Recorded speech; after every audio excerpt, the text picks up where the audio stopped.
Hi everyone, James Backlaws, JB Commercial Finance. It's Monday the 18th of May. Sorry, it seems a little bit dark now. A minute ago it was really bright. The sun keeps going in and out, and I guess that's the pitfalls of working from a home conservatory at the moment. A very quick one. I want to cover some negative press over the weekend on the BBC News page about a couple of businesses who were moaning about the bounce back loan scheme. To put it in context somewhat, the bounce back loan scheme, since its launched 2 weeks ago, it's 2 weeks, 14 days today, which includes a bank holiday, it has to be said, bank holiday Friday. There's been around about 300,000 successful applicants. That's 300,000 who have received their money, their businesses, and around about 10 billion odd quid. The exact numbers aren't known because every bank reports at different times, but they're approximate figures. As an undertaking that's I've never seen it in my lifetime, which is longer than I care to mention. It's an absolutely extraordinary achievement by the banks.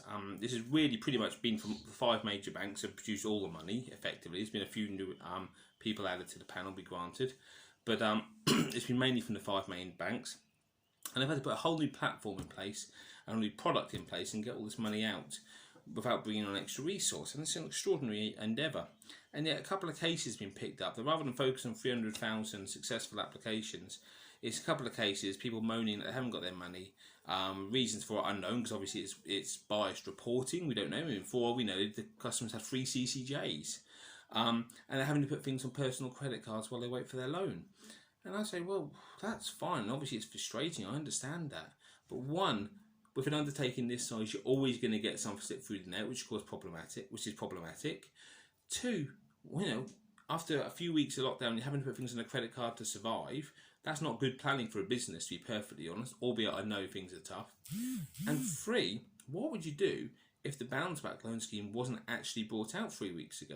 Yes, it's been running 2 weeks. It was launched a week before, it was introduced a week before that.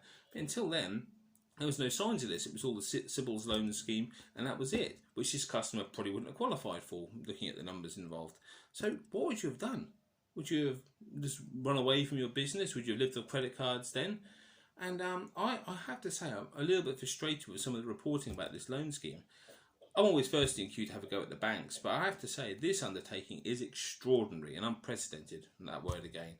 So please, if you are applying for this scheme and you're frustrated by it, be patient, because the money will come through, and the tweaks in the system will be made eventually to make sure everyone gets their money. And be incredibly grateful, hard though that is, grateful to the banks for stepping up, because to be perfectly honest, if I was in charge of one of the high street banks, I wouldn't be participating in this scheme, because it's an absolute time bomb waiting to happen for them.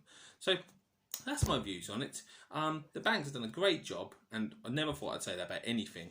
You're going to get your money, be patient, and you know what, once you've paid off your credit card, you have a very cheap, very favourable interest rate on your loan to settle them. Not a rant, just a bit of a sort of way I see the newspaper reporting, which unfortunately has been overwhelmingly negative about most things during the last 8 weeks or so.